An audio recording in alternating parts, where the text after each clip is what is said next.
पत्नी की यह 3 चीजें बेशरम होकर देख लेना, कभी गरीब नहीं रहोगे। दर्शक बंधुओं, प्रत्येक पुरुष को अपनी पत्नी की किन किन चीजों को देखते रहना चाहिए। जो पुरुष अपनी पत्नी की यह 3 चीजें देख लेता है, वो कभी ना तो मुसीबत में पड़ता है और ना ही गरीब रहता है। जीवन में यदि पछताना नहीं चाहते हो तो इस वीडियो में बताई जाने वाली बातों पर जरूर ध्यान देना। आज की वीडियो बहुत ही सीख देने वाली है, मनुष्य को सावधान करने वाली है। यह तो आप जानते ही हैं कि जो व्यक्ति अपने जीवन में सावधान नहीं रहता, सतर्क नहीं रहता, वो एक दिन बहुत बड़े संकट में फंस जाता है। कहते हैं असावधान, पागल, मूर्ख, मतवाले और लापरवाह लोग अधिकतर विनाश को प्राप्त होते रहते हैं। इसीलिए मनुष्य को चाहिए कि वो अपने जीवन को लेकर, अपनों को लेकर सचेत रहे, तो वो कभी विपत्ति में नहीं पड़ेगा। इंसान को प्रत्येक क्षण अपनी पत्नी, अपने पुत्र पौत्रों को लेकर एक्टिव रहना चाहिए, ताकि वे गलत मार्ग का अनुसरण ना करने लगे।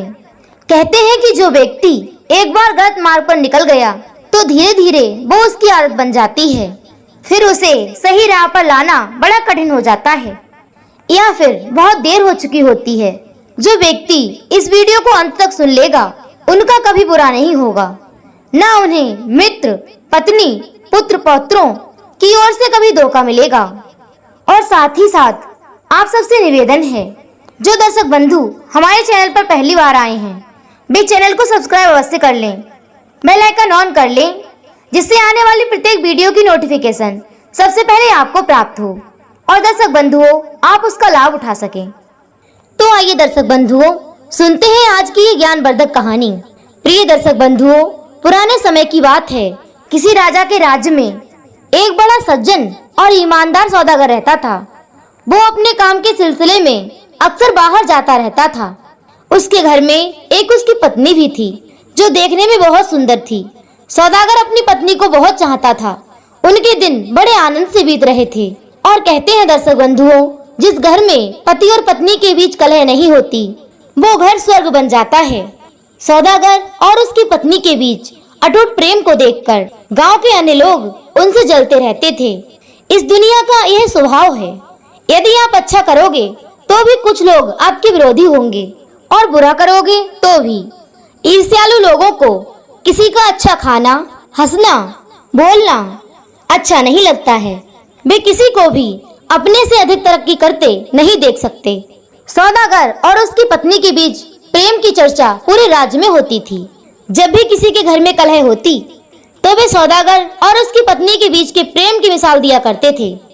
और दर्शक बंधुओं, एक बात मैं आपको और बता दूं, वहाँ का जो राजा था, उस राजा के महल के सामने कुछ दूरी पर उस सौदागर का घर था। राजा और रानी ने एक दिन आपस में विचार किया कि जिस राज्य के लोगों में आपस में प्रेम और तालमेल होता है, पति पत्नी में कलह नहीं होती, वहाँ की प्रजा सुखी रहती है, वो राज्य भी खूब वृद्धि करता है। राजा रानी ने सोचा कि कुछ ऐसा करना चाहिए जिससे हमारे राज्य के लोगों में आपस में सद्भाव रहे, आपस में प्रेम रहे, जिससे राज्य की उन्नति हो। राजा ने विचार किया कि दीपक प्रेम का प्रतीक होता है। जैसे तेल और बाती मिलकर अंधेरा मिटा देते हैं, ऐसे ही लोग आपस में मिलजुल कर रहें तो निर्धनता मिट जाती है। राजा ने पूरे राज्य में ढिंढोरा पिटवा दिया कि आज से शाम को सारे नगरवासी अपने अपने घरों में दिए जलाएंगे, और जो भी अपने दिए को अधिक समय तक जलाएगा, उसी का प्रेम सबसे अधिक गहरा और सच्चा माना जाएगा। दर्शक बंधुओं, राजा के आदेश का पालन सभी नगरवासियों ने किया। उसी दिन से सारे नगरवासी अपने घरों में एक दीपक रोज शाम को जलाकर रख दिया करते थे। परंतु उन सबके दिए 1-2 घंटे तो जलते थे, लेकिन रात्रि होने पर सबके दिए बुझ जाते थे। लेकिन सौदागर के घर का दिया पूरी रात टिमटिमाता रहता था। सौदागर की पत्नी अपने दिए को बुझने नहीं देती थी। राजा रानी रोजाना अपने महल की छत पर से पूरे शहर का नजारा देखते थे कि सारे नगरवासियों के दिए तो रात होने पर बुझ जाते हैं, परंतु सौदागर के घर का दिया पूरी रात जलता है। इसका मतलब सौदागर और उसकी पत्नी में बहुत अधिक प्रेम है, इसीलिए उनका दिया पूरी रात नहीं बुझता है। जरूर ये सौदागर बड़ा सज्जन और सदाचारी है। इस सौदागर की सूझबूझ के कारण ही उन दोनों में प्रेम बना हुआ है। रानी बोली, नहीं नहीं महाराज, सौदागर नहीं, जरूर ही उस सौदागर की स्त्री बहुत समझदार होगी, जिसकी वजह से उन दोनों में इतना गहरा प्रेम बना हुआ है। हे महाराज, जिस घर की स्त्री समझदार नहीं होती, उस घर में कलह और कलेश बने रहते हैं। स्त्री चाहे तो घर को स्वर्ग बना दे और स्त्री चाहे तो घर को नर्क भी बना सकती है। स्त्री चाहे तो घर में कभी लड़ाई झगड़े ही ना हो। जरूर ही इस सौदागर की स्त्री मेरी तरह समझदार होगी और मेरे ही जैसे गुण विचारों वाली होगी। तब राजा कहता है, हे रानी, मैं तुम्हारी बातों से सहमत नहीं हूँ। घर में यदि पुरुष समझदार हो और एक बार को स्त्री थोड़ी कम बुद्धि वाली भी हो, तो घर में कलह होने के अवसर कम रहते हैं। एक कहे तो दूसरा मान ले और दूसरा कहे तो पहला मान ले। इस प्रकार चलने से घर में शांति बनी रहती है। जरूर यह सौदागर मेरी तरह गंभीर और शांत चित्त वाला होगा। इसी की समझदारी से दोनों में सद्भाव बना हुआ है। सौदागर और उसकी पत्नी के प्रेम को लेकर राजा और रानी में जोरदार बहस होने लगी और धीरे धीरे बहस झगड़े में बदलने लगी। राजा और रानी का प्रेम सौदागर के प्रेम के चक्कर में बलि चढ़ने लगा। रानी अपनी बात पर अड़ी थी और राजा अपनी बात पर। रानी कह रही थी कि स्त्रियां ज्यादा समझदार होती हैं और राजा कह रहा था कि पुरुष अधिक समझदार होते हैं। रानी कह रही थी कि सौदागर की पत्नी जरूर मेरे गुण विचारों वाली है। राजा कह रहे थे कि सौदागर जरूर मेरी तरह बुद्धिमान और गंभीर शांत चित्त वाला है। इसी बात को लेकर उन दोनों में तीखी नोकझोंक होने लगी। राजा और रानी की बहस देखकर उनके एक सेवक ने बताया कि हे महाराज, आपस में बहस करने से तो अच्छा है कि उन दोनों की परीक्षा कर ली जाए। आपस में बहस करने से घर की सुख शांति नष्ट हो जाती है।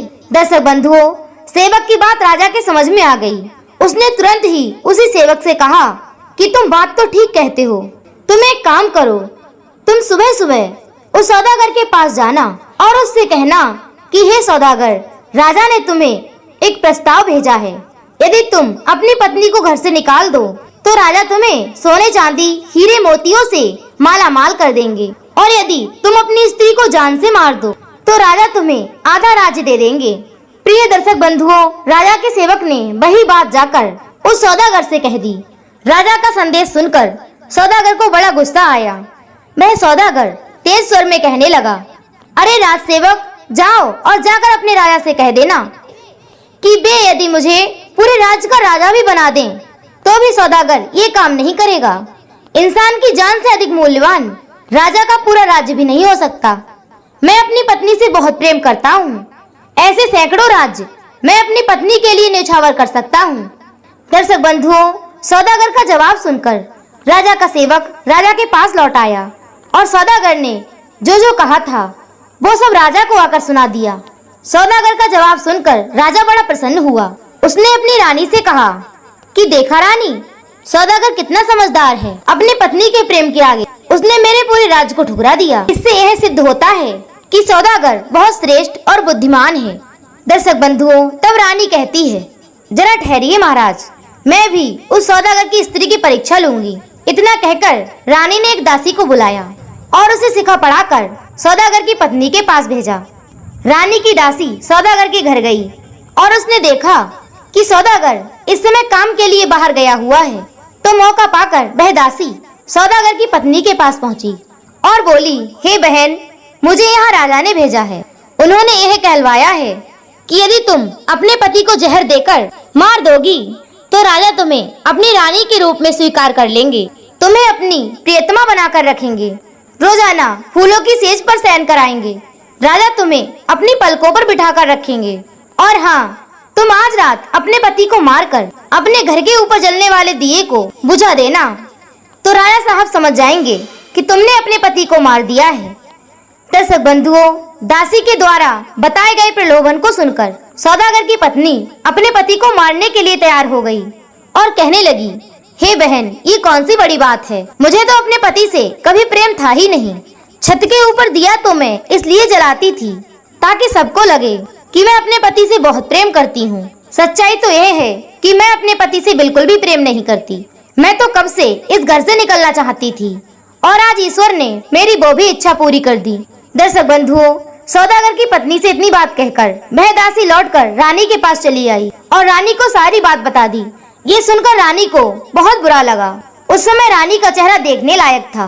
रानी अपने किए पर बहुत शर्मिंदा हो रही थी। इधर रानी ने राजा को यह बात बताई तो राजा ने अपने कुछ सैनिकों को बुलाकर उन्हें समझाकर सौदागर के घर भेज दिया और कहा कि देखो, आज रात्रि में सौदागर की पत्नी अपने पति को मारने वाली है, तुम उसके घर पर नजर बनाए रखना। जब सौदागर के घर का दिया बुझ जाए तो समझ लेना कि वो सौदागर को मारने वाली है। उससे पहले ही तुम लोग उसके घर में जाकर सौदागर को बचा लेना और उसकी पत्नी को गिरफ्तार कर लाना। हम नहीं चाहते हैं कि हमारे इस परीक्षण के कारण सौदागर की जान चली जाए। दर्शक बंधुओं, राजा की बात सुनकर सैनिकों ने वैसा ही किया।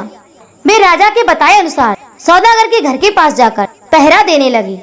उधर दिन में ही सौदागर की पत्नी ने भोजन में विष मिलाकर अपने पति को मार दिया और रात्रि में जब उसने दीपक बुझाया तो सैनिक लोग भागकर उसके घर में गए तो देखा वहाँ सौदागर कब का मरा पड़ा था।